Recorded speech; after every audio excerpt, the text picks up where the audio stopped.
নমস্কাৰ। আমি আজি আলোচনা কৰিবলৈ ওলাইছো এই বাট কনজাংচনটোৰ বিষয়ে সাধাৰণতে আমি আলোচনা কৰিবলৈ ওলাইছো যদিও মানে বাটটো আৰু বেলেগ আন ক্ষেত্ৰতো ইউজ কৰা হয়। সাধাৰণতে কি হয়, এই বাটটো সাধাৰণতে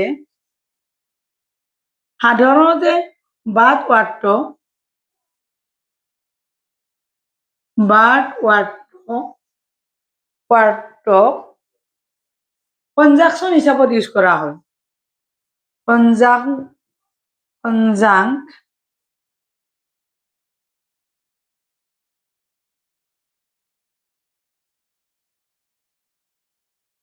কনজাংশন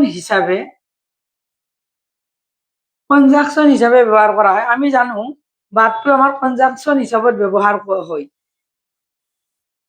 হয়। কিন্তু আজি আলোচনা কৰিবলৈ ওলাইছো কনজাংশন হিচাপত নহয়। কনজাংশন হিচাপত যদিও হয়, ইয়াক আমি কনজাংশন হিচাপত আমি ব্যৱহাৰ কৰিবলৈ ওলোৱা নাই।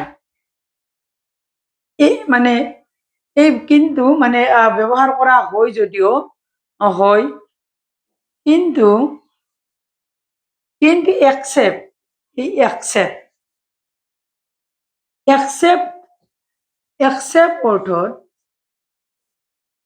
অৰ্থত তাৰ ইয়াক প্ৰিপজিশন হিচাপত ব্যৱহাৰ কৰা হয়। ইয়াক বাটটো প্ৰিপজিশন হিচাপত ব্যৱহাৰ কৰা হয়। প্ৰিপজিশন হিচাপে ব্যৱহাৰ কৰিব পাৰি।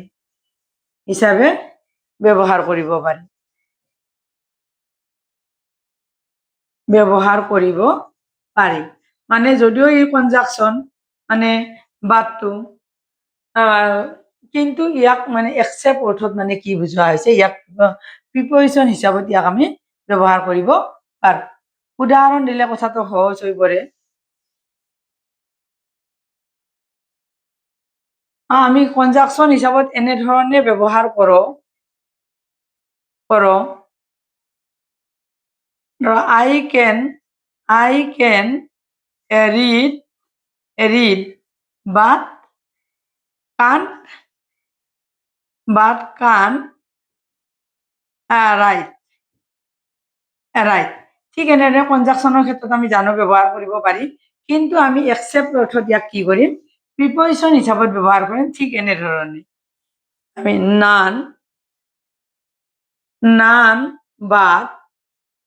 but Mary can swim in the river. এই নান বাট ইয়াতে আমাৰ কি হৈছে, বাটটো একচেপ্ট বুজাইছে আৰু ই প্ৰিপজিশন হিচাপতে ই ব্যৱহাৰ হৈছে। নান কোনো নহয়, বাট মেৰি, একচেপ্ট মেৰি। ঠিক এনেধৰণৰ অৰ্থ বুজাইছে ই প্ৰিপজিশন অৰ্থ। আন এটা উদাহৰণ আমি এনেধৰণে দিব পাৰো। They are all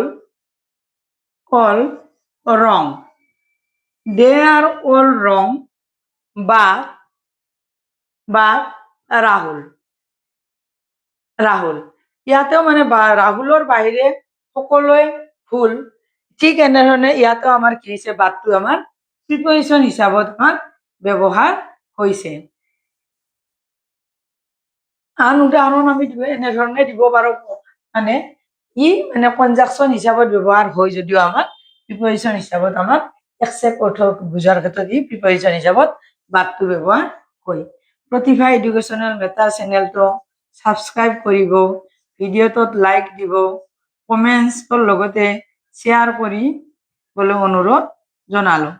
আজি আমি বাট কনজাংশন যদিও বাট একচেপ্ট অৰ্থত প্ৰিপজিশন হিচাপত কেনেধৰণে ব্যৱহাৰ হয় সেই বিষয়ে আজি আলোচনা কৰিলো। আজিলৈ ইমানে। নমস্কাৰ।